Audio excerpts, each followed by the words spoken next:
What's going on, Jello family? In today's video, we're going to go over how to get into the top 1% of income earners in the United States. So for me, very fortunate, these past 2 years, I was able to achieve that milestone, that goal, all in my 20s too. So I'm very, very proud of that. In the United States, top 1% of income earners earn about $500,000 in annual revenue every year. So for me, through work, my job, as well as just through consulting, we were able to achieve that goal. Very fortunate and very happy to do that, right? So I just want to share my journey, how I did that, and I hope it can honestly help you guys to achieve this as well. Long story short, we worked 2 remote roles, both at tech companies, as well as one was a W-2 role, one was a 1099 role. The first role was working at Google. We were paid a salary, equity, as well as bonus. That was my W-2 role, right? That totaled about, say, $300,000. And then I had a 1099 role where I was consulting at another firm, and that paid about $200,000. So helping with the PM work there as well. So just a lot of kind of work from home and consulting, right? And I did this all in my 20s, right? So I'm no different than anyone else. I'm no smarter than anyone else. I'm really just a normal person. And there was a time in my life where I really didn't believe in myself. So if I can go through this kind of transformation, this journey, so can you. I want you guys to know that, right? I come from a first-generation family. Mother and father both came from the Philippines. Really didn't know how the economics, how the world worked here in the United States. And it was up to me to figure everything out kind of on my own, right? They sent me to school. They wanted the best for me, but they always told me they believed in me, right? So I'm here to always tell you, I believe in you. I know you can do it. Whatever situation, whatever role you're in right now, and whatever struggle you may be going through, please know I believe in you, okay? So first things first, was my W-2 job. How did I get that W-2 job at Google, right? Google is one of the hardest places to get into, one of the most prestigious companies to get into, and a lot of people are applying every day to get into that role, right? So for me, this is how I did it, right? Google is interesting.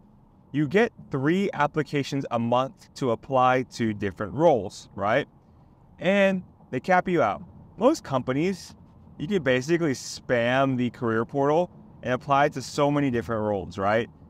And you just keep applying until someone says yes and you actually interview and you ace the interview, right? Google, a lot harder than that.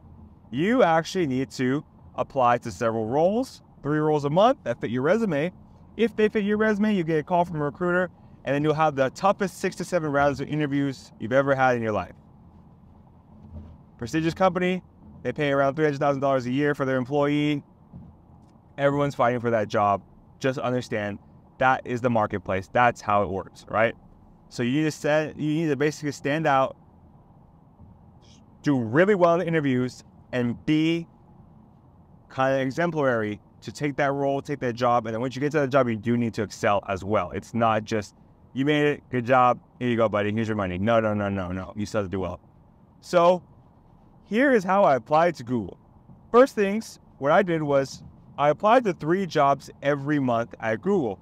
And then I set a recurring reminder, okay, those 3 jobs you applied to was on this day, you now get to apply 3 jobs again. So every month, I would apply 3 jobs a month at Google. That was about 36 jobs a year, which is pretty cool.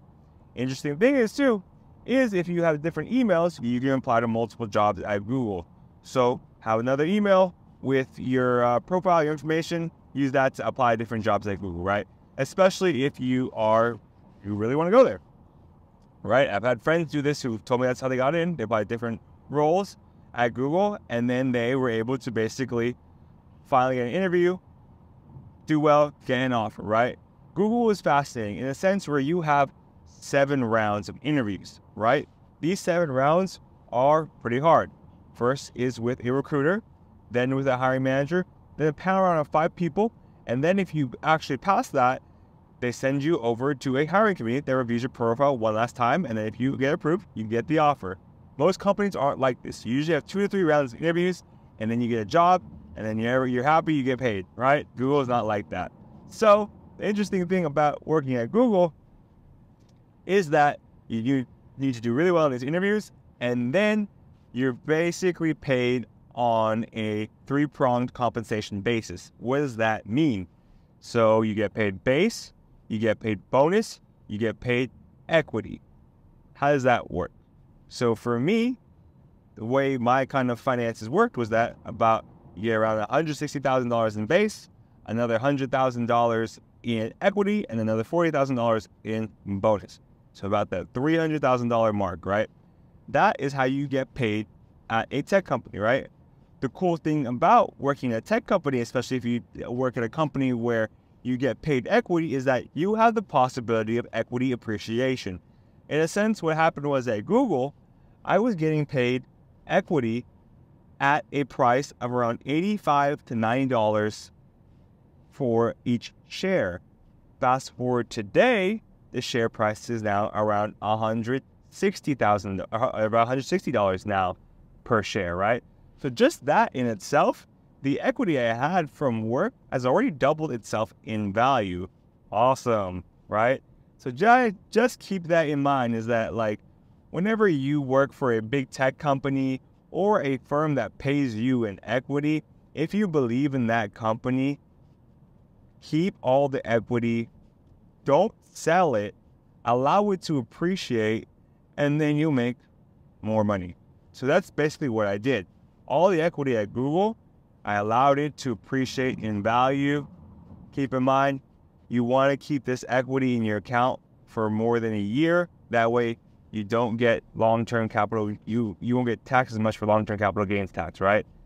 So always, always, always, if you believe in the company, keep the equity strong. Next part is base. This is your base salary, right? So for my base salary, it was around like $170,000, right, a year, which is almost about $75 or so around $85 an hour or so. And then this is paid every bi-weekly Friday, right? The reason this is really important is because if you have a family, if you are providing for people and base salary is very important to you because you have bills, you have people you're providing for, make sure this is a big focus on what you're getting paid, right? So for me, I was able to get a really good base salary of around $85 an hour. This after taxes, after contributing to my benefits, after contributing to 401k, all that, around $40,000, $4,200 every 2 weeks for me to be paid. And it was actually pretty nice, right? $4,200 after every few weeks or so. That was a pretty great salary, especially for someone who doesn't have a family. So it allowed me to really just basically take care of myself, pay for rent, pay for my car, pay for my utilities, pay for the loans I had from going to school. Everything of that nature, I was able to address, able to pay for, able to just really take on because of a really solid, a really high base salary. Very fortunate, very blessed. Don't get me wrong, I'm very happy for that. That was one of the great things about working at a tech company where you get paid 3 forms of compensation. Next was bonus. Bonus is fascinating because this is based on your performance. Usually about 20% or so of your salary, whatever you're getting paid, will go to bonus. So if you're making, say, $200,000 in salary, in base salary, 20% will go to about $40,000 in bonus, right? And then if you do really well, if you perform well, you get a multiplication factor, meaning that you perform well, the company will multiply your bonus by a certain amount, and you get basically more than your promise of that 20%, which is really great. So my advice is, if you work at a big tech company or you work at a company like this, like, perform well, you'll get paid more based on your compensation, and you'll like basically be able to generate, you get more money. If you do well, you do a great job, and you learn a lot. Honestly, it's a lot of fun learning, right? The more you learn, the more you earn. I think that's so true, especially at a role like at Google. So the more you earn, the more you learn, the more you learn, the more you earn, vice versa. So always keep working hard, right? I had coworkers who just hit out the park. They got paid a lot of bonus, and it's really good, right?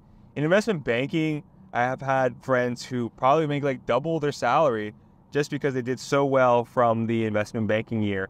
and they performed well, the company did well. So if you're going this route of basically big tech, banking, or just a career in corporate America, the better you perform, the more money you make. So just keep that in mind whenever you're working to kind of make more money, right? That's the fascinating part about that, right? So that's basically how we generate $300,000 from a W-2 job in your 20s. Very fortunate, very blessed. I understand, though, that I was in California. Keep this in mind, everyone.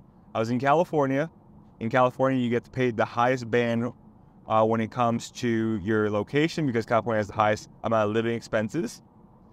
Bay Area as well. Bay Area pays the most. Also, I understood that my salary wasn't typical because I negotiated. That's one of the most important things about how I was able to achieve a top 1% of income last year, right? I know it's very expensive to live in California, but I negotiated, right? So prior to accepting the role, I actually hired a consultant to help me out with the negotiation process. If I hadn't done this, I honestly would have just accepted the initial offer, because you don't know what you don't know, right? So I've always been a proprietor of hiring people who have more knowledge than you, hiring people who have done the work and who have been in the position. The person I had hired was actually a person from Google. They had worked at YouTube, they had worked at Google as a recruiter.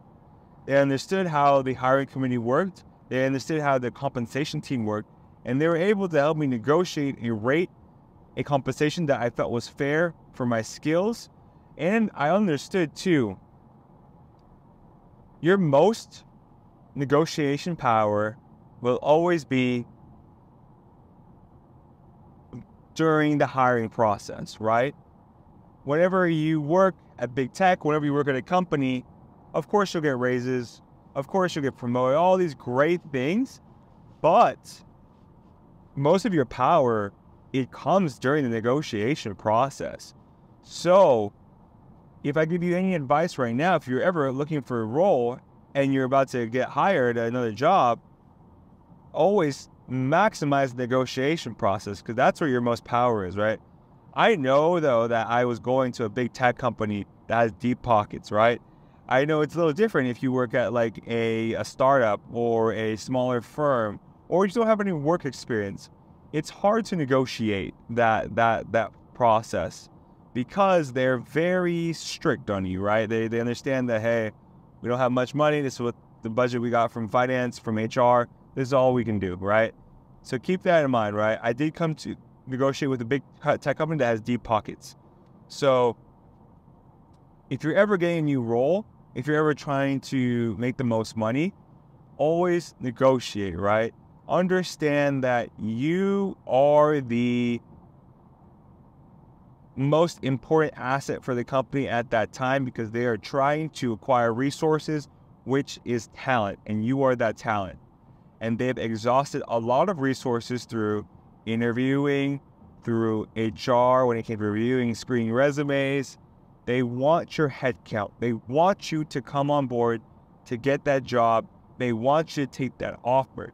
So you have the most negotiation and leverage during the time of offer negotiation, offer acceptance. So I want you guys to maximize negotiation if you want that really high-paying W-2 job that will help you get into that top 1% earning and income, right? Really, really focus on that. So that was kind of like the key skills, right? Excellent negotiation when it came to negotiating my offer. Equity appreciation, allowing equity to appreciate for my stocks. Because I believe in the company so much, I allowed that equity to just, once invested, kept it there, did not touch it. And then thirdly was bonus. Bonus, I did well in the company. I was able to also get peer review, peer bonuses just from doing a great job on certain projects and tasks. And that helped increase my bonus as well during that $300,000 W-2 job, okay? Next thing we're going to transition to was 1099 income. For those of you who are curious about 1099 income, 1099 income is essentially like contracting income or income through consulting, whatever it may be, right? For me, I had companies reach out to me saying, hey, we enjoy your project management, your product management work. Can you please help consult, right? So I would charge about $100 an hour for consulting, sometimes more, for consulting. And by doing this, I was able to have excess income from consulting. I basically found there's tech companies who wanted me to consult for them. I had utilities, other firms that wanted me to consult for them. Really, it was just doing project management work on a sole contributor basis, right? It wasn't managing or leading teams. It was helping out on the technology side for project and program management, right? For me, I was doing a lot of reporting, right?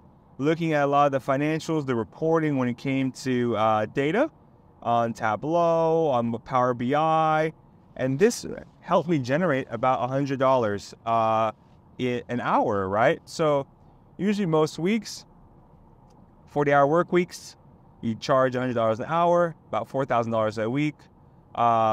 Sometimes you charge more depending on who the client is, and then you'll probably work with multiple firms if you're very in demand of that nature. Kind of see yourself as a product, right? That you're able to scale, right? Unfortunately, as a human being, you're able to scale so much of your time, right? But fortunately for us, being remote allowed us to scale more so of your time than being kind of in person, right? So that's how I would work, right? I would always charge a high fee and high rate. The reason I was able to charge a high fee and high rate was because I had the Google experience. I also have a master's from UCLA Anderson. So by being kind of highly sought after, by being associated with these institutions like Google, like UCLA, I was able to charge much higher, right? There is a fascinating thing with marketing is that if you're starting out and you don't have much experience, you need to hitch your sail onto a boat that is much bigger and has done well. For me, that was UCLA, the #1 public school in the world. That was Google, one of the most sought after companies in the world, especially probably the most dominant search engine in the world, right? So I always hitched my sail to something I felt was more successful. By doing that, I was able to get credibility, right? They saw that it's not easy getting to UCLA. It's not easy getting to Google.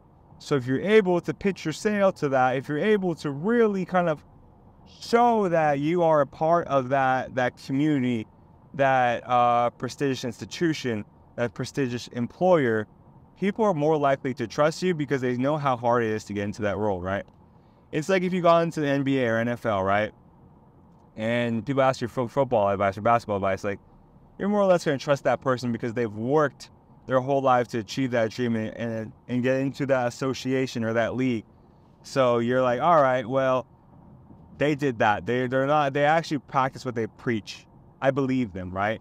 There's so many times we'll hire coaches or people who've never done something, and then we're more likely to just take their advice because we're like, oh, they're a great person. We believe in them, right?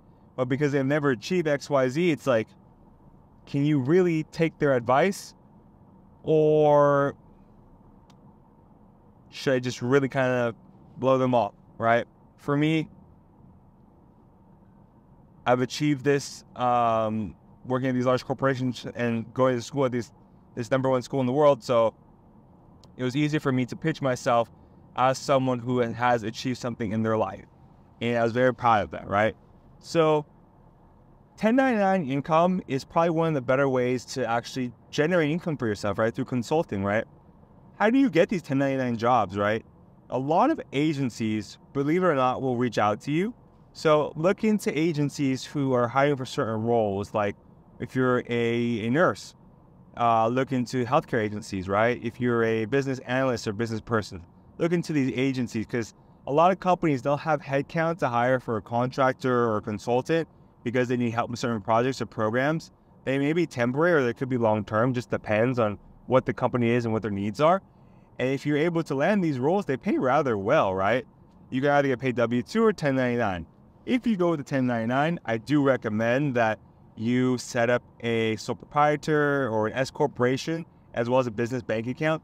So that way you can actually generate income and get money through that business bank account, and it'll be more tax advantageous for you rather than having the money deposited to your certain bank account. Because if you just deposit the money to the bank account, then you more or less are likely you'll be taxed a lot more, right? Don't make that mistake, right?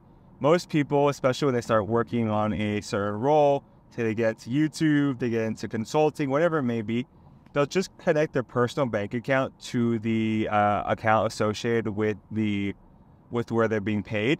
And then what this does is that it just really, it makes it very hard for you to separate business expenses, right? That's one big thing I need to give you guys advice on. Always separate business expenses from your work expenses, from your normal expenses, right? So if you ever get a job, a new full-time role, separate those business expenses from your job, right? Because by doing so, you're able to just show your accountant, okay, this is business expense, let's write this off, right? The way you do this is you just go to the bank, tell them, hey, I want to open a business account, go online, open a sole proprietorship. It takes you like 20, 30 minutes to do, and open a business account and you get the bank, right? You do everything in one whole day, and then make sure you have a business debit or business credit card, so that way all the expenses associated with the business will be on that account, and then you won't have to worry about mixing or merging accounts, because that is probably one of the bigger things that gets you in trouble during tax season, and it just makes your accounting so much harder, right? So always start a sole proprietorship LLC whenever you're going to do this 1099 income, right? So for those of you who are watching my channel right now, my channel is heavily focused on business, finance, investing. So I want you guys to make sure that you separate your accounts if you do choose to go the entrepreneurship route, and you choose to create and build finances and business for yourself, right? That is one of the bigger things to do. So keep that in mind whenever you're trying to invest, whenever you're trying to start 1099 income, right? So I want to go over again on how to get these 1099 jobs, right? These 1099 jobs are consulting jobs, consulting roles. There's 3 main websites really where you can find them, right? It's just, one is Indeed.com, right? You'll have a lot of agencies post certain roles on Indeed.com. And Indeed.com, my advice is just type in whatever role you're trying to apply for. So if you're a program manager, say in the San Francisco Bay Area, type in program manager, and then location to San Francisco, right? And then you'll just see a whole bunch of roles that will either be W-2 roles, which are full-time jobs, or 1099 roles, right? Usually, if you look up the company and it's an agency, that is most likely a consulting gig or consulting role where they're trying to hire someone, right? And if you look up the company and it's say it says Stripe, it says Google, stuff like that, that's most likely W-2 role. That's a full-time job. And then these companies will pay you W-2 income, full-time job.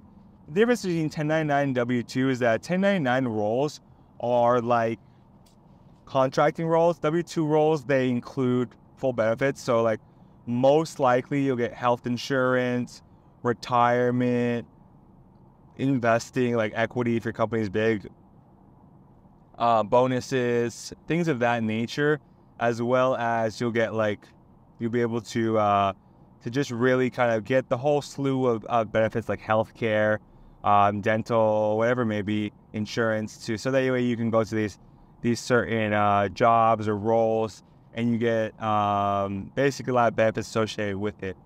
1099 contracting roles, they will pay you a little bit more because you won't have benefits, right? And it's basically straight cash deposits to your account, right? And essentially it's you won't get healthcare, you won't get dental insurance, you won't get retirement as a 1099 contractor. But if you become a W-2 contractor through that agency, you will get all these benefits. However, you will be paid less because you're not on that 1099 income, right? And you can't use that 1099 income for your business. If you can use W-2 income for your sole proprietorship or LLC. So just look into that, whatever you're kind of into your life, right? The cool thing is that if you have a W-2 income, right, through your full-time job, you'll get that benefits like retirement, healthcare, all that good stuff. And especially if you have a family, it's probably really important for you to have this right now, just in general. But you get your W-2 income, have all your benefits from there, you're investing, all that, everything you need. And then if you want more income, you get a 1099 income, right, on top of your W-2 income. So you're basically, all that money from that 1099 income will go towards your business. It'll go towards investing. It'll go towards just whatever your business needs to grow and thrive, or your sole proprietorship or LLC. And that's how you kind of generate more income for both, right? Both. I've had friends, right? They would do a W-2 job, and then they also had 2 1099 incomes from just consulting different companies, right?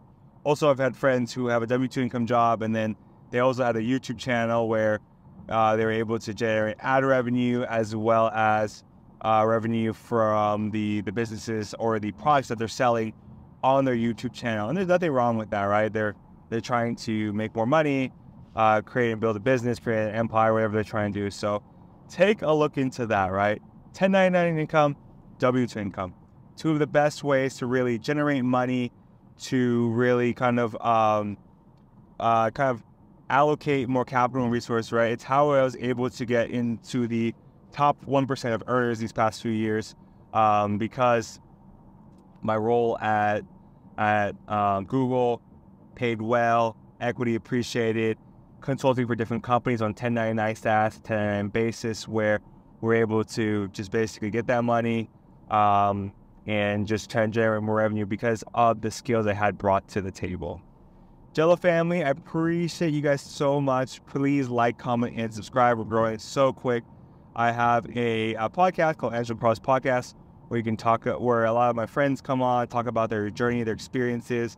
Also, I have a lot of videos on business, personal finance down below. Check that out. Affiliate links I have down below as well for those of you who are very interested in investing, whatever it may be. Check those links out down below. Take a look at my Instagram. Please follow me there, as well as take a look at Angelo Carlos, which is my channel, mainly focused on Tesla tech. And that's like my fun channel too. So that's growing pretty quickly as well. Jello family, have an amazing day. Catch you later. Please like, comment, subscribe. Peace.